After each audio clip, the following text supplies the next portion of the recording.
Hi everyone, I'm JinHong. Today I'm presenting to you our paper Double-DCCCAE Estimation of Sequential Body Motion using Waveform in Film-Based System. We are from CSTR, the University of Edinburgh. In literature, there's many approaches to drive the motion. Below is the most popular. For the speech-driven, ShuZhuang implement a film-based speech-to-motion mapping with encoder-decoder DNA. The author applied representation learning to learn a motion embedding with autoencoder and then learn a mapping from the speech feature to the learned motion representation with DNA.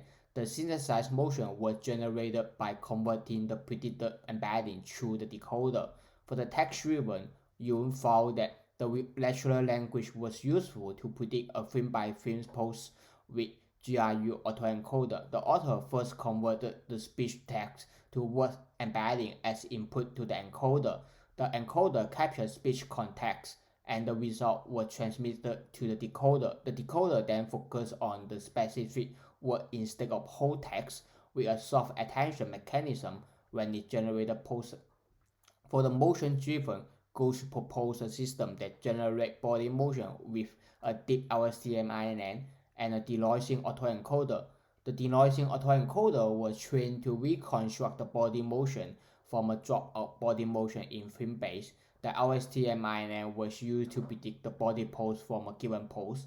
The predicted pose was filtered by the denoising autoencoder and then recursively served as input for the next time step. Previous studies show potential of using different types of input to predict body motion in film-based. However, body motion is a continuous and temporal data type. Generating motion in a film-based system does not reflect the temporal relationship between speech and body motion. Thus, we propose a film-based system, but yet the system able to estimate temporal sequence. Here is our proposed model diagram. Our proposed system can be separated into three modules. One, the double-dip canonical correlation constraint autoencoder for compressing the high-dimensional input to the distributed embedding of low dimensions. Two, a regression model for predicting the sequential motion from the wave embedding. And third, a post-filtering autoencoder for reconstructing smooth body motion. The autoencoders are used to compress the information of the sequential data as well as maintain possible higher correlation with other sequential data. The film-based regression predicts the motion embedding in a film-by-film manner from the wave embedding. The predicted film-based motion embedding is further decoded by the trained decoder and interpreted as the sequential body motion movement. Lastly, we apply an NM-based filter to smooth the generated movement. The purpose of having two embeddings will be discussed now. For the waveform embedding, literature shows multiple frames of speech information are required to predict one frame of motion. Imagine right now that we would like to predict continuous motion. We thus have to stack multiple blocks of speech information. The dimension increases dramatically and the hardware may not able to support that. Then for the motion embedding, compressing sequential body motion into a film-based embedding able to perform temporal-based prediction in a film-based system. Here is how we pre-process the provided dataset.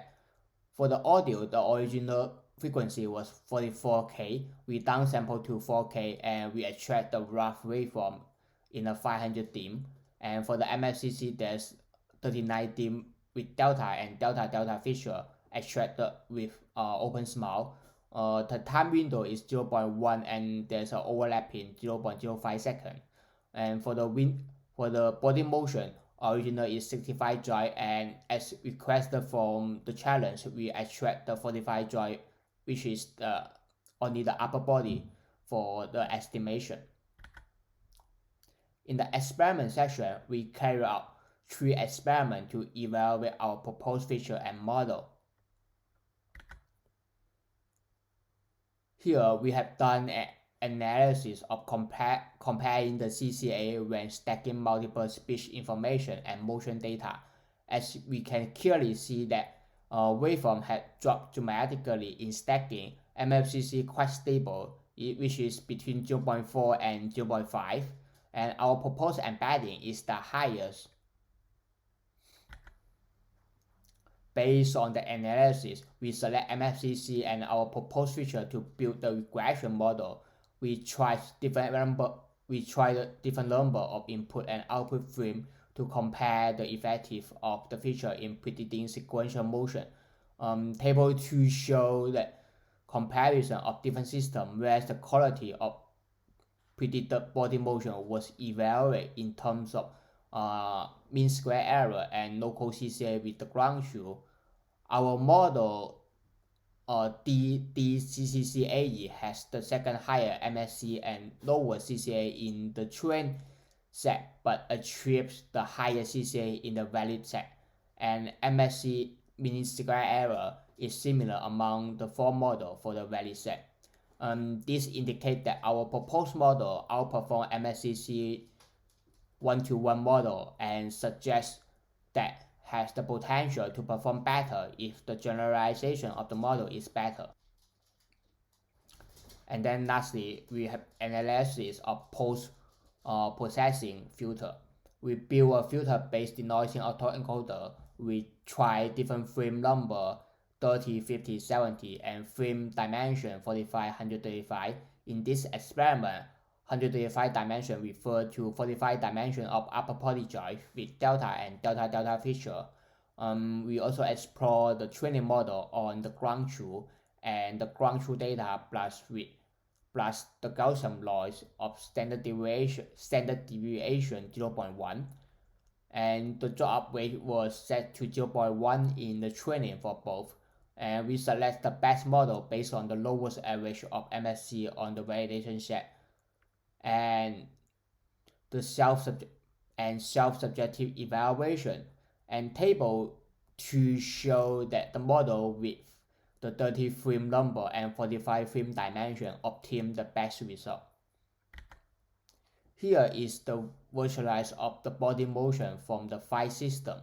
So we can see that you can see the text in the video. That's 121.721.727, which is refers to using one frame of MSCC to predict one frame of motion, which is 721 refer to using 7 frame of MSCC feature to predict one frame of body motion, and 721 is using 7 frame of MFCC to predict 7 frame of body motion. And the wave CCA is our proposed model, and GT is the ground truth. Loads of bits in the film that were really tense, this one kid running through the library and stuff like that, and you're like, oh god, and this one kid up alone in an office, and there's this thing in the shadows at the other end of the room, and he's terrified, and that's so good. It's so tense and so scary. But the thing is, as the movie goes on, you go oh, the kid's really scared, I'm really scared, oh, nothing happened. So in summary, we conclude that our speech waveform has the potential to be a popular feature to estimate the motion, and our proposed feature Double-DCCCAE enables creation of a more correlated feature with the motions than other popular special features. The proposed model has the potential to perform better if the generalization is better.